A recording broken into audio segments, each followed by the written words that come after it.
Masuk ke bagian ketiga, 5 fungsi utama lembaga. Dari otoritas di atas kertas tadi, pertanyaannya gimana sih prakteknya sehari-hari? Semuanya bermuara di 5 fungsi ini. Ibarat mesin, Mahkamah Agung itu digerakkan sama 5 komponen utama. Fungsi peradilan, pengawasan, pengaturan, nasihat hukum, dan administratif. 5 hal inilah yang bikin sistem peradilan dari Sabang sampai Merauke tetap jalan mulus. Kita bahas kilat satu-satu ya. Pertama, fungsi peradilan. Yang paling krusial dari fungsi ini tuh perannya sebagai penjaga galang terakhir di tingkat kasasi. Mahkamah Agung harus mastiin hukum diterapkan dengan benar dan yang paling penting, seragam. Coba deh Anda bayangin chaosnya kalau kasus yang sama, tapi divonis pakai penafsiran hukum yang beda-beda di tiap provinsi. Wah, bisa hancur kepastian hukum kita. Nah, fungsi inilah yang mencegah itu terjadi. Terus yang kedua, fungsi pengawasan. Jadi mereka itu nggak cuma duduk manis di Menara Gading di Jakarta, mereka punya mata pengawasan tertinggi yang sifatnya top-down. Mereka ngawasin teknis yudisial, mastiin pengadilan di bawahnya kerja sesuai hukum acara, plus ngawasin etika para hakim dan aparatnya juga. Ini ibarat jaminan mutu lah, biar keadilan itu disajikan dengan profesionalitas tanpa kompromi. Ketiga, fungsi pengaturan. Kita tahu ya, sistem hukum itu kan masif dan rumit banget.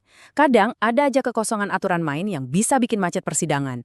Makanya Mahkamah Agung bikin semacam buku panduan internal mereka sendiri, kayak Perma dan Sema. Tujuannya simpel, murni biar penyelenggaraan sistem yudisial yang gede banget ini tetap efisien. Keempat, fungsi nasihat hukum. Di titik inilah yudikatif dan eksekutif itu bersinggungan. Presiden kan punya hak prerogatif buat ngasih gerasi. Tapi, konstitusi mewajibkan presiden buat merhatiin pertimbangan Mahkamah Agung dulu. Ini contoh checks and balances yang elegan banget menurut saya.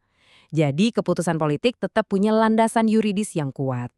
Dan yang kelima, fungsi administratif. Bayangin ngurusin ribuan gedung pengadilan, puluhan ribu hakim, panitera, dan staf se-Indonesia. Wah, itu butuh manajemen kelas berat. Fungsi administratif inilah mesin raksasanya, yang ngurusin SDM, anggaran, sampai organisasi, biar pengadilan kita bisa tampil modern dan profesional. Oke, bagian keempat, bebas dari intervensi eksekutif. Sekarang kita bahas inti paling esensial dari modul kita hari ini. Syarat mutlaknya adalah Mahkamah Agung harus, wajib, dan tanpa pengecualian bebas dari intervensi. Gini ya, biar kelihatan jelas bedanya, coba kita bandingin di layar.